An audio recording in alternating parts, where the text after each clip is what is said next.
out in the market now, and it's been crazy. Very, best word I would describe as Cinderella-esque. You know, we're all over Wisconsin. I think we have anywhere from 150 to 180 tap lines, and we're just over that 200 liquor and grocery store mark right now throughout. Last week I was up in Hudson area, right across from the Minneapolis, St. Paul area. They've been great. You know, a lot of people come over there. Same thing down in Kenosha. Yeah, it's been fun. It's been a lot of fun. But yeah, I guess for those who don't know, this building was the old Hopstable Brew Pub. When it went out of business, the Altmaiers of Altmaier Electric purchased the building and everything in it. They were going to sell the brewing equipment out of state. When I got wind of it, and I've known the family for a while, I came in and made them an offer on the equipment. So I own the equipment and rent space in the building, which works out really well because it lets me just make beer. And I don't have to worry about any of that side of things and seeing how many hours they work at a bar. I don't think we ever will. I think we'll stick to just brewing beer. It's a lot more fun. So we started, we were kegging for 9 months, 8 months first, and that was going well, kind of getting rolling, but it wasn't until our bottles came out that we really just took off. It really does make a difference. Yeah. Are you bottling downstairs? We are, yeah. There was a filler system down there that Jeff had put in that was brand new. I helped him with that. Did you? We're not putting it in, but we bottle here. Okay, yeah. Yeah, it was, it's a great filler that it does a tremendous job for us. It was a 2-head filler, so we could do a case every 3 minutes. And then a labeler from the 1940s. And I love that labeler because it's mechanical, so everything, whenever it breaks, we can fix it. Or we can go to a machine shop that can just replicate a part for us. When the filler breaks, though, that's when we're calling California. So it's a nice dichotomy, though. The thing we need to be technologically advanced the filler so that our oxygen levels are really low, our shelf life is great. That's taken care of. And then we just have this old workhorse of a labeler that just keeps going. Actually, Central Waters has 3 of them. That's how they do their side of things for those out there. It's the exact same one. Old World Tandem, as they're called. Yeah, yeah, we're doing it all downstairs. We have a room probably about this big to the wall, nice and compact.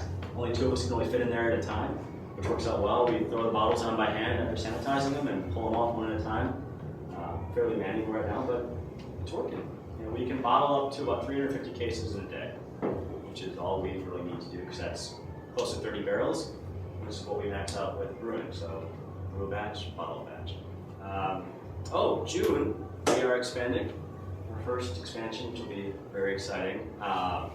We're at capacity right now. We're producing about 2,000 barrel equivalent per month. So that's pretty much what you can do with 320 barrel cementers. So you see the 3 that are in there, the 2 that are next to each other on one side of the I-beam and the one that's by itself.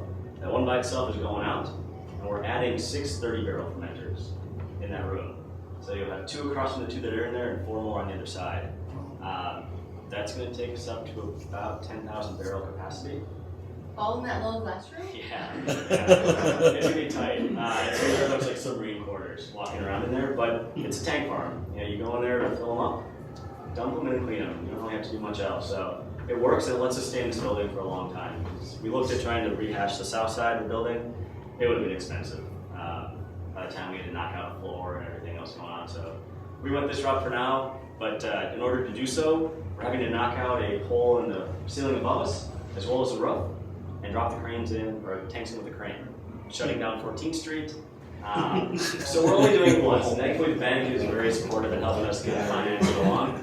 So yeah, we're growing, and we're just going to have tanks, hopefully for a couple of years to grow into. We just picked up the rate beer thing, which helped out us big time, and that was a nice one.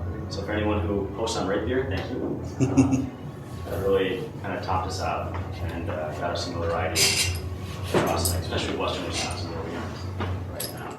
Oh, we're gonna make some more beers. Yeah, yeah. With 3 tanks, we're limited to those, to having just kind of 4 year rounds and then 1 seasonal. That's how we're looking at it right now. But once we get these new tanks in, we'll probably add 1 more brew. I'm thinking we might do a 6-month sort of half-year seasonal, which actually we just brewed a version of a rye stout that we're gonna oak, and I think that may be what we're coming out with this winter, or like a 6-month chunk of time. So What's the name of that one? I don't know yet. Okay. We don't name them until we can drink them, and we'll just kind of sit down, all of a pint, and just have a good old brainstorming session. Well, I'm drinking the Black Sheep with the coffee in it. And how did you come up with that name? Joe is coffee? Joe's slang for coffee. Yeah. So it was just, I don't know how, it just hit me one day, I think when I was driving, or, it just seemed good. I saw you were on the Fox 6 morning show. Yeah, last week. Last week, Monday, right? Mm-hmm. And how did you get selected for that? We've developed a lot of good friends in Milwaukee and in a couple of the media fields. One of the PR reps down there who we've interacted with at different shows and dinners. She's done PR for which dinner was it? A dinner we did in Milwaukee. We got to know her. She was responsible for setting up the week. Okay. So when they were laying out, they had a different brewery on 5 days in a row to promote Milwaukee Beer Week, and she just asked me if I'd be interested in coming out for a day. And I thought because of the unique names you have for your beers that would be a catchy thing. Plus the nice looking glasses. Oh, thanks. I think that's all. Yeah, that helped. And then with the release of that, related. yeah, and our releasing that beer from Milwaukee Beer Week too helped us out some. Working with Altera on that, we've gotten to know those guys really well, and they make some good coffee. Yeah. So that's how we kind of came up with the idea. But a lot of coffee beers, it's beer with coffee in it. We really wanted to do a beer that was coffee with just a backbone of beer, and really let the aroma come out and the flavors. And if you put it in a mug, you might be confused if you were drinking beer or coffee. That was our goal with it. Altera was a great roaster to pick for that. How many hours a week have you had to work? Pretty much all of them. Yeah, I was just the last day off was Christmas. What did you say? Christmas was my last full day off. Yeah. But it's, I go back and forth. It's work, but I also work at a brewery. So it's a lot of fun. This morning I was here at 6:20, but I was mashing in 10 barrels of beer. So it's, I don't know. I still enjoy it. We'll see if I get opportunity someday down the road when I'm working this many hours, but not yet. It's just been so successful. We go to festivals, and people we enjoy serving beer. People are happy. It's just a great environment right now. Coming from concrete, where the construction was just so angry. Our customers hated us, our vendors hated us, our employees hated us, our competitors hated us. The brewing, it just feels like a love fest, and I can't argue that. My family has a little history in brewing. We used to own the Kingsbury Brewery from right out of after Prohibition, when Kingsbury, then the Dutch Brewing Company, declared bankruptcy. My family owned the Manitowoc Products Group, which had a brewery and soda manufacturing plant up in Manitowoc, and it was doing well, needed to expand. So they ended up buying the Dutch Brewing Company brand, which had Kingsbury Pale Ale and Kingsbury Near Beers. And once they did, they changed the name of the company to the Kingsbury Brewery and kind of started the expansion. So what was really cool is they were part of the rise when Kingsbury went from just being a small 80-some thousand, which is what they started out with after Prohibition. They got up to about 286,000 barrels a year, shipping coast to coast. And they had 3 or 4 plants, and it was fun. My father, he was a kid when my grandfather, great-grandfather, and 4 great-uncles ran the company. And so he remembers as a kid walking with his dad to all big stainless vats and into the Sheboygan Sudzzers that used to still be here. Those were kind of the stories that I grew up with. So the idea of a brewery, I guess it wasn't as fanciful to me, because I know that it was possible from that perspective. So, how many barrels was their maximum at that time? It was 286. And how much are you at right now, or going to be? 2. Okay. Yeah, so a little ways to go. Yeah. I guess personally, I started brewing about 8 years ago, homebrew scale. Kind of many. My wife gave me a girlfriend a homebrew kit, and brown ale. It was delicious. Kind of just kept going from there. But yeah, I got really into it, and on the home side, I was, just like a lot of you guys, you had your brewing laboratory and set up, and what I loved more than making new beers was just trying to make a beer taste the exact same every time. And for the last 3 years, my homebrewing, that's really, I probably didn't make more than 5 beers over those years. And it was just, can I make this double IPA taste the same every single time? And that's what really got me geeked. And I started counting yeast at home and doing all this stuff just to make sure that it was consistent. And that's when I realized, maybe there was something to it. So I was fortunate enough to be running my family's precast concrete plant at that time, and I had a father who was understanding when I told him I wanted to quit. So I helped him then, because he didn't want to get back into the shoes of running it, so I helped him sell it and stayed on with the new owners for 6 months to transition them. And during that time, this was still owned and open, so I thought I'd be leaving Sheboygan. So at that point, I went back to Siebel, took some brewing sciences education there to get the more technical, neat know-how, and then this went out of business. So I kind of just waited to see what was happening with it, and the opportunity arose to buy the equipment here. And that's kind of how it all went out. I've lived in Sheboygan for 6 years, and was very happy that I was able to stay. Because they were doing well. I really didn't want to open another thing up right here, but once they closed, this was the largest area in Wisconsin by population that did not have a brewery. So it seemed like a pretty good home. And it was right. I guess for us, the focus of all of our beers is we're trying to make ones that are one-off normal, is how we're describing them. There's a lot of great ones out there that have the extremes, where you can you drink the 5 or 6 sips of it and you think, wow, this is awesome. You get halfway through and you've kind of had enough. We just don't want to go that route. I really want something that people can just enjoy as be a focal point. If you want to get geeky on it, there's hopefully enough going on that you can pay attention and try to pull, like on Rebel Kent, the rye malt out with the Belgian yeast and different characters to it. Or if you just want to watch it or drink it while you watch a game, it works for that too. So that's going to be the focus on our beers for the next little while. Having just something a little bit different to it that's just not your mainstay, but still well balanced. And as you read in our descriptions, that's something that I really try to focus on. Is there's always a balance between the different ingredients. Our Rebel Kent uses Belgian yeast and rye for a little sweet and spice to neutralize each other. Cirque du Witch really heavy in wheat, and then the sweet Belgian yeast to cancel each other out. Bad Boy is just very smooth and light with that wheat flavor, while you still have the roast and the chocolate from there. And Water Slide isn't over the top by any means. It's just something that, for me, IPAs, I don't want to taste it after I brush my teeth. So our beer, that's my one kind of rule of thumb, and that's what we try to achieve from it. So. How about something like a Russian Imperial Stout or something like that? Something heavy. Yeah. Anything like that? Would we ever do something like that? I don't know. I had more fun with kind of a lighter base beer with using a couple other, kind of like our ginger chocolate. Getting to play with a couple of those adjuncts, or trying to integrate like a rye with oaking into a little more subtle of a beer. And when you get into the Russian Imperial, like the beer is that. It's really tough unless you're going to throw a whole lot of bourbon in there to overpower it and bring anything else into it. No, I know I'm probably going to kick myself in 3 years when I do one. But right now, I don't think we're going to go that road. Yeah, this summer we're doing a double IPA, which will be nice with honey, and we're locally sourcing, so that'll be fun. Nice. How we're set up right now is we have the 320 barrel fermenters upstairs, and we put in 6 30-barrel horizontal tanks in our cooler downstairs. So once we get the new tanks in, we would have plenty of tanks for lagering if we wanted to go that route. But I love the flavor of yeast too much at this point to do that.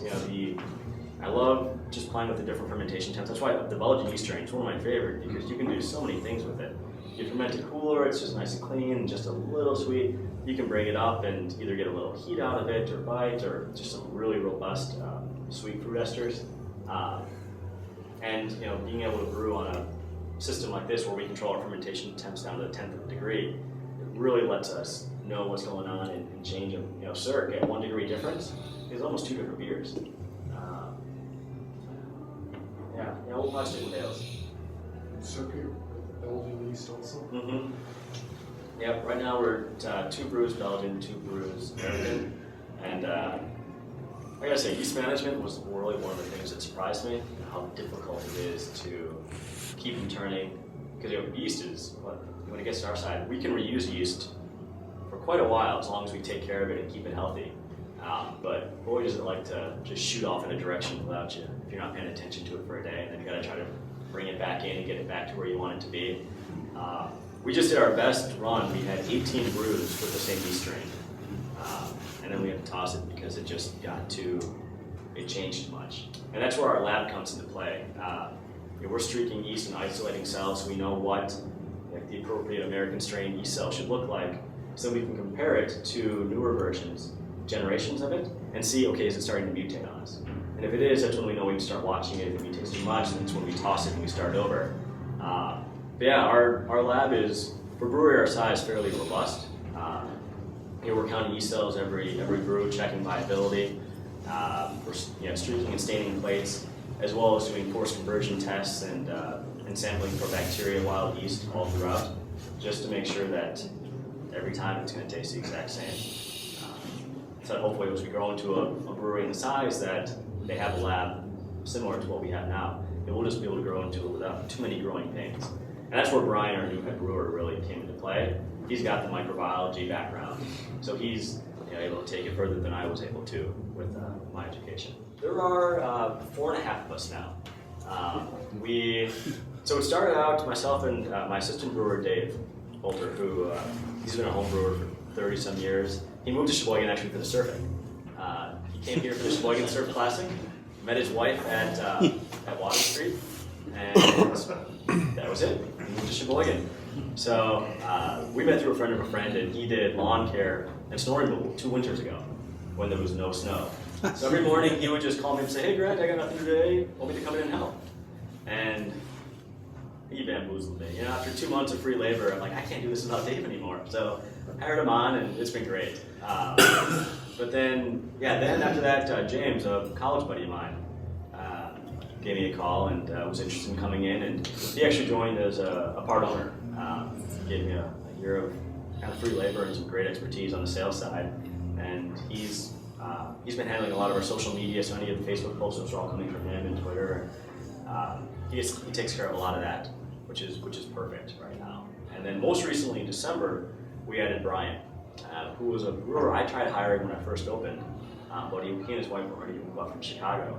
So they came up in December, and he's now, I'll start the brews, he'll finish them, and he's taking care of a lot of our lab work and kind of being a person who can be in there all the time, taking care of things so I can bounce around, and we just need someone who could focus in that room, and that's either our one priority is making sure the beers are good. And then we just started working with a program through the Denny Group, where we're working with a couple individuals with disabilities who come in and they make our boxes for us, and they help us on the bottling line as our third person, kind of pulling them off. And it's been a great program, which exists for all varieties. I still can't get Simcoe until 2015 on any sort of scale. You just have to buy the futures on them. There's never enough of these hops, especially as more and more people are getting into hoppier and hoppier beers. It's just becoming more difficult. Columbus, which was a hop that was available, like water, they just ran out of it this year. So, it's created a lot of fun and havoc. But now that we're first year, then we had some troubles. We had to rely on some of our friends and partners in the brewing industry to help us out. 44 pounds of hops here, 44 here. But now we're getting into, Sprecher actually really came through for us and helped us out. We've gotten quite a few hops from them, so we're quite indebted. But now we're getting into our own contract, so we're starting to balance out. Are the hops pellet? Mm-hmm. Yeah, we use pellet hops for all of our regular hopping and dry hopping, and when we do Perkins, we use whole leaf. It's the only time right now we're doing that. We brew a test batch every week of something. Whether if we have something planned, Dave or Brian will brew a test batch for us. If there's nothing that we want to really get made, the guys just pick something that they've been hankering to make for a while. I think we just made a wee heavy today for the heck of it to see what would come of that. So we try to do something new every week and do at least one system down on the back. We just open the door and kind of all rotate through whoever's got time to take care of sparge or whatnot, goes in and does it. So we got a lot of fun tasties in our basement that we get to play with. What's your turnover time your beers? 2 to 3 weeks right now. Yeah. Most of them are 2 to 3. Some of the, well, now that we're getting into the higher alcohol, the ginger chocolate, the Joe, those are taking a little longer just to mellow for us. But yeah, our mainstays are in that 2 to 3 range. You're had trouble getting rid of the spent grains. Do you have some farmer that picks them up, or what's it? Farmer Brian. Yeah, he's great. He's actually increased his livestock. He has more cow, more chicken, and pigs right now because he's just getting so much grain from us at this point. It's working out well. And he is so much more mechanically inclined than any of us that generally when he comes in, he picks up the grain and goes, Grant, what's broken today? And he comes in and helps us out. I didn't realize, I just found out recently, he kind of looked at what our equipment was, and he now keeps spark plugs in his car for some of our stuff so that when it goes down, he's replaced two for us, and he always says, check the spark plug first, Grant. You know, something breaks, like, oh, what's going on? He's like, did you check the spark plug? No, he replaces it, and sure enough, it's working again. So, yeah, he's been really nice. Yeah, it was good fun. Big time. Yeah, we're about a year ahead of where I thought we'd be right now. Yeah, to go from 0 to 2,000 in a year is kind of shocking to a lot of people right now. Is it? So it's been awesome. You know, we have Sheboygan to thank to start with. You know, so many bars picked us up right away that it really helped us get some good turnover for those first batches, which then, of course, gave us a little cash flow, which helped us kind of keep, you know, not just worrying every day, okay, where's that next dollar going to come in, but all right, let's start branching out. Let's try to get down to Milwaukee, up to Green Bay. Sprite Madison right now is our biggest market. Yeah, it's awesome. Yeah, they've really just latched on to 3 Sheeps. It's been awesome. So in 2 weeks we have Madison Beer Week, which will be the first time we've had a chance to really get in there for a full week and just do similar to Milwaukee. I can't wait. Thank a lot of these bars that have just been pouring us from. Do you got some tent space at the Great Taste? Oh yeah, yep. We'll be at the Taste again. Have a booth. We'll be doing a couple Perkins, and man, was that a riot last year. Cool. Yeah, just watching when they opened the gates, everyone just sprinting. They wanted to, because everyone had like the 9 o'clock release where they opened those things. And, yeah, people knew exactly where they wanted to go and just beeline.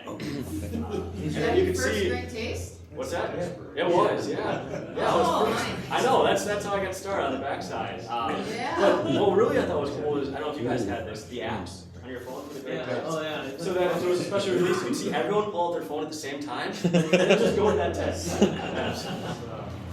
Afterwards, if you guys want a tour, we'll go around. I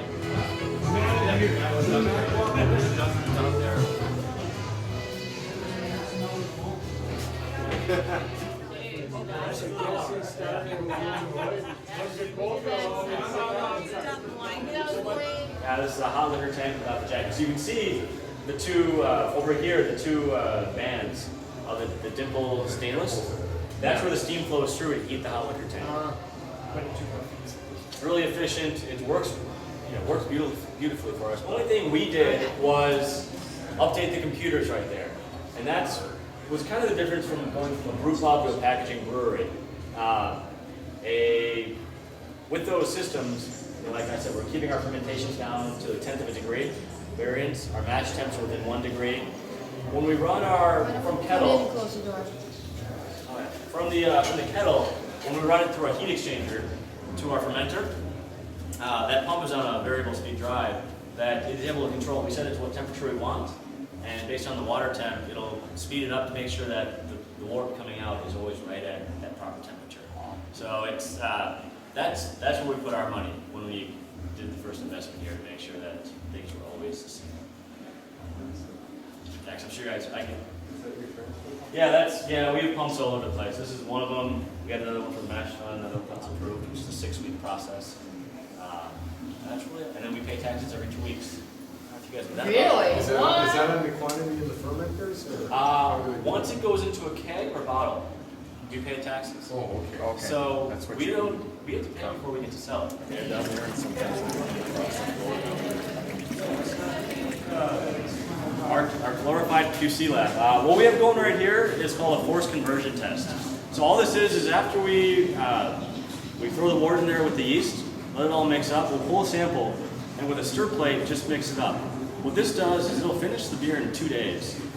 So we know what our final gravity is, and that'll tell us if say we're expecting to get, talking Plato now, like a 1016 for a final gravity, but it stops at 1022.